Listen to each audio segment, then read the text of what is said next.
Hi everyone, welcome back to my channel.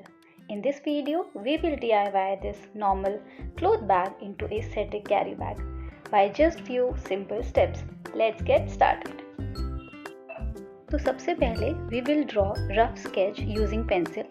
I am drawing some floral pattern. आप जो भी design चाहो बना सकते हो. क्योंकि बैकग्राउंड रेड है इसलिए I am using white colour ताकि जो डिज़ाइन मैंने बनाया है वो इन्हांस होके निकले.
तो बन के तैयार है हमारा बोरिंग सा कैरी बैग एक फन कैरी बैग में. I hope you like it.